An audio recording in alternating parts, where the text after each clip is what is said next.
Hello, my name is Laura Rodriguez, and I'm an environmental educator for Watsonville Wetlands Watch. Welcome, and I thank you for joining me on this video, where I will be showing you how to make a food web.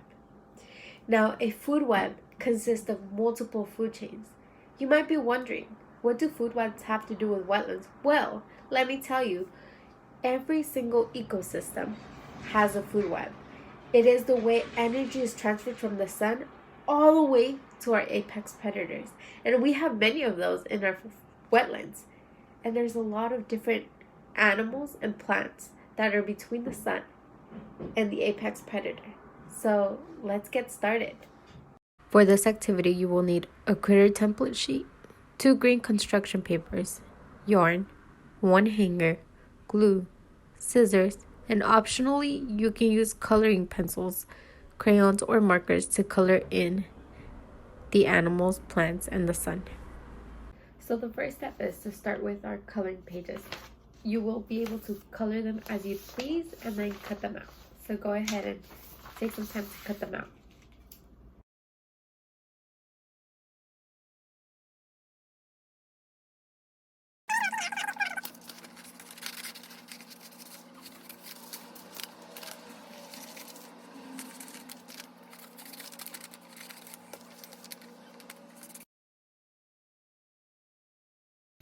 Now what I'm doing is I'm outlining it so that it looks really nice, and I just like the outline. You can keep it squared or you can outline it just like me. It doesn't have to be perfect.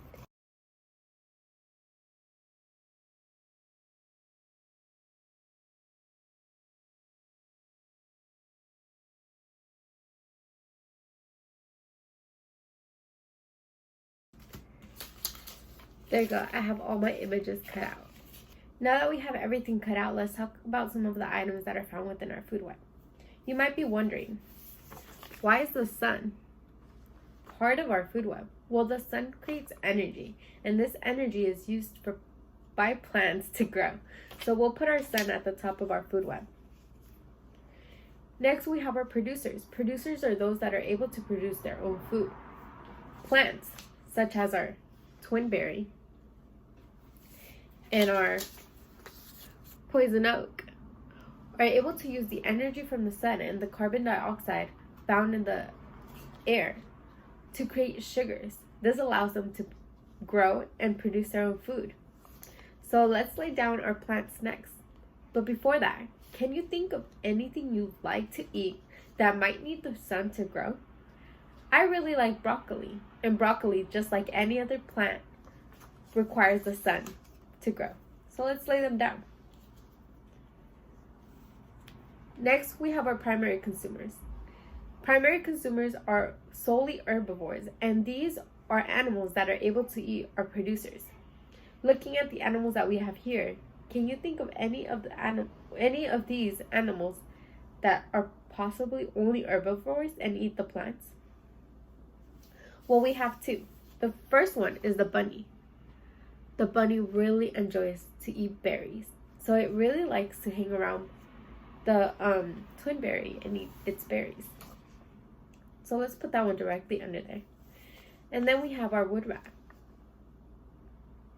Our wood rat likes to hang around poison oak and create its nest. So let's put it right below the poison oak. Next, we have our secondary consumers. These are animals that can either be herbivores or carnivores. A carnivore is an animal that only eats meat. Now we've talked about what an herbivore is, and now we know what a carnivore is. So what's an omnivore? An omnivore is an animal that eats both. Yes. Do any of the animals that we have remaining look like omnivores? Well, raccoons are city dwellers that can go into our wetlands and really enjoy to eat berries. They also eat meat or any other animal if seen. So our raccoon is our omnivore. So we'll lay him right below the twinberry and the bunny. They're able to eat bunnies. And then we have our snake. Our snake here is a carnivore, and it really likes to wrap itself around our wood rats and eat them. Lastly, we have our tertiary consumer. And for today, it'll be our apex predator, the red-tailed hawk. Now, have you ever gone out to the wetlands or out in the street and you've seen that big old hawk with the red tail soaring above? I know I have. This predator is a frightful one. Whenever any of our primary or our secondary consumers see it flying above in the sky, they will hide into bushes out of fear for the red-tailed hawk. Let's lay him down. Now we're going to cut out our green paper. You'll have 2 sheets like this. One, we are going to cut in half this way, hamburger style. So you can go ahead and fold it. By folding it, we will create a line that will make it easy to trace the cutting. The other one, we will fold hot dog style, just like that. So now we will have 2 sides. Let's get cutting.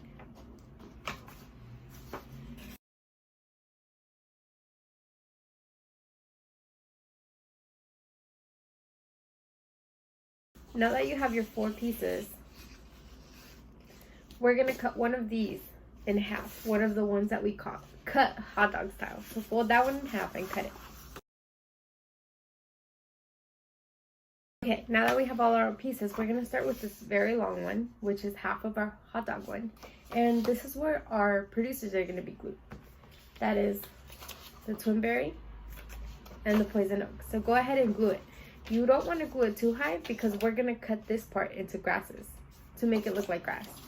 So you're going to want to glue it kind of down here and down here. And you'll glue that like that for all of them. So start gluing.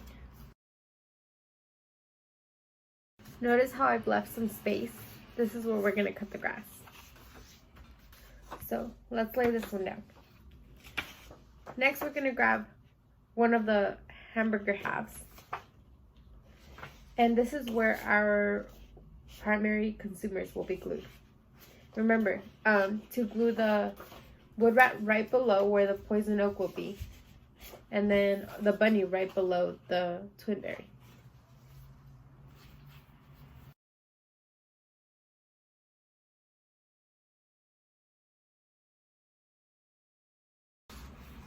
Just like that. Then we're going to grab the other half of the hot dog, the one that we cut in another half. And this is where our secondary consumers will go. That is the snake and the raccoon.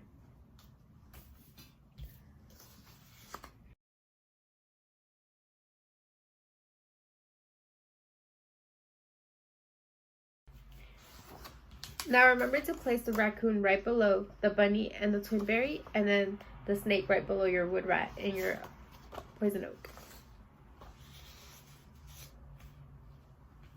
And then finally, the last piece that you should have remaining, that's where our red-tailed hawk will go. Just like that.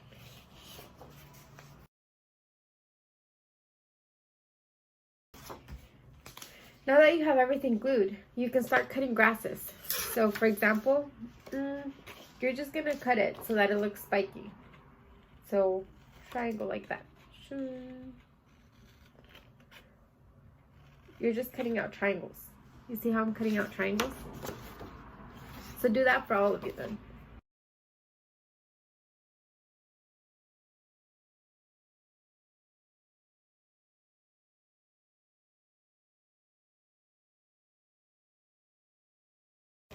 Just like that. And go ahead. Continue.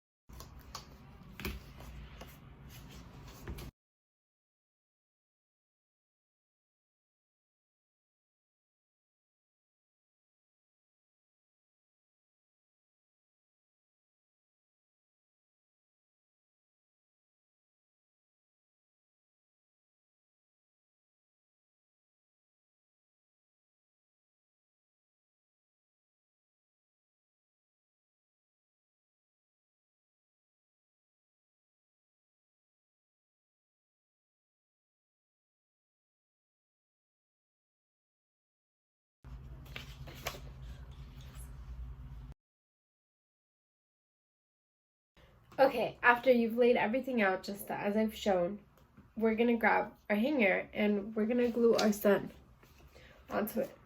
So if your hanger has a little piece like this, or if it doesn't, you can just glue the sun onto the hanger like that. Do it just like that. Next up, we're gonna grab our yarn and we're gonna grab our scissors. We're gonna want 8 equal length size of yarn. So grab your yarn, and what I will do is I'd grab one piece, I'd wrap it once around my hand like that, and then slide it off. And I'm holding that long piece. Again, grab a piece of the yarn, wrap it around once, have the ends touch, slide it off, yank the other end, and then you're gonna want to cut right there. So go ahead and do that.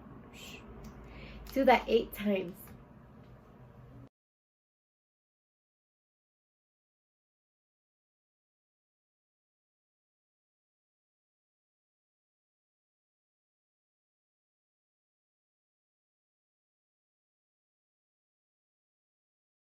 Okay, now that you have your 8 pieces, lay them aside.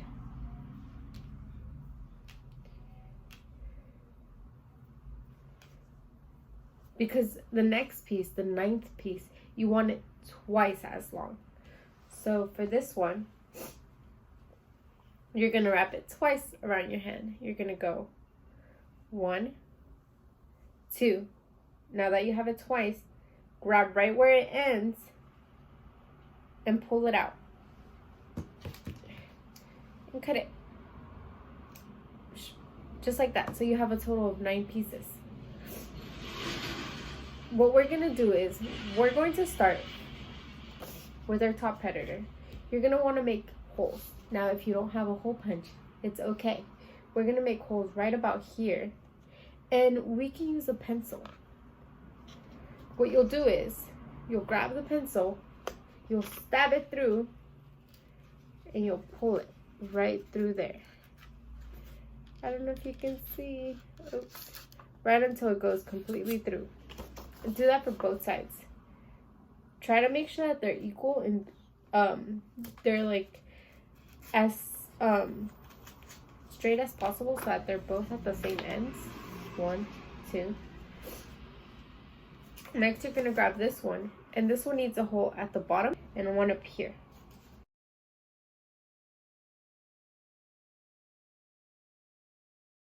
Our snake needs another 2 holes, one right here and one right here. And then let me go back and correct myself. The raccoon's gonna need 2 holes. It's gonna need one right here and then one right over here at the very far end.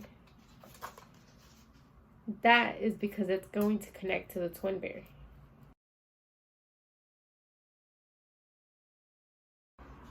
These will need 1 hole above, 1 hole below.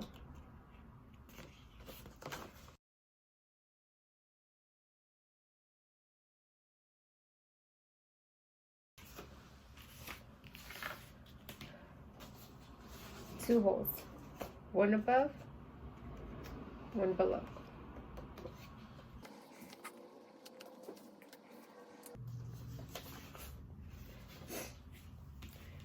Now, starting with the predator, you're gonna loop a yarn.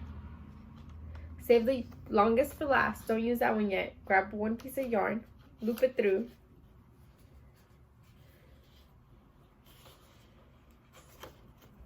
Just like that. Then you're gonna grab the raccoon and again loop it through. So holding the bottom part down like that, try to not let it loose. Oops. And you're gonna do the same. You're gonna loop it right through there.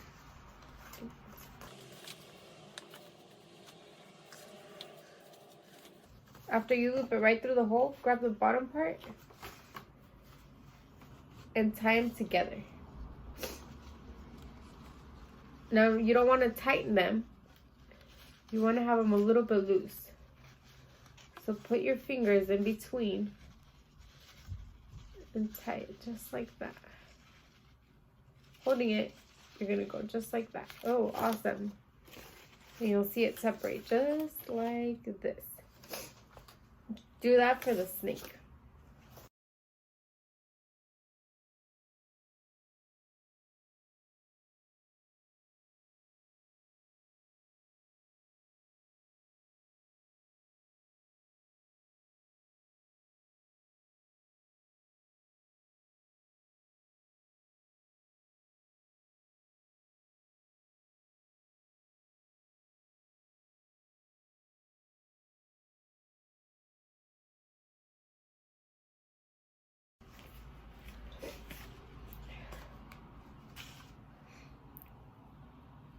Now grab two more. One through here and one through here.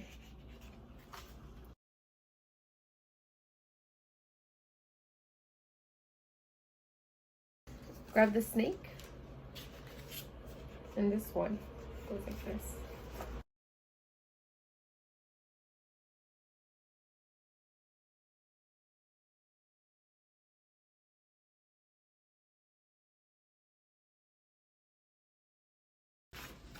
Just like that. Now we have two holes. You're gonna want to loop this one. Oops.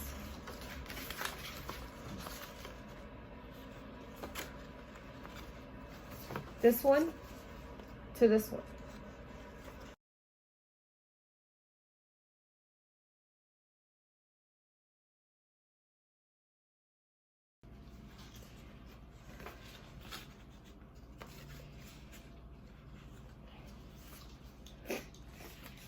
Next, these two to these two.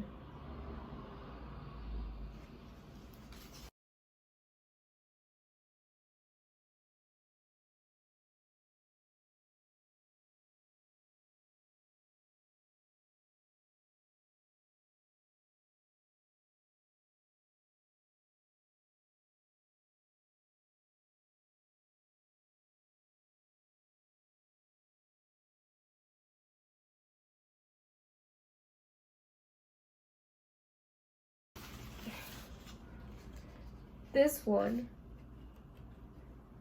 is going to connect to another hole up here. So we're gonna have to make another hole right here.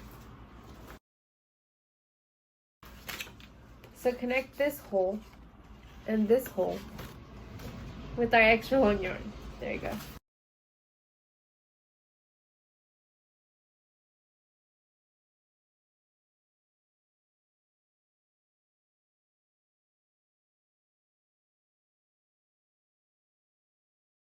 Okay, and now we're going to go ahead and wrap these up onto here.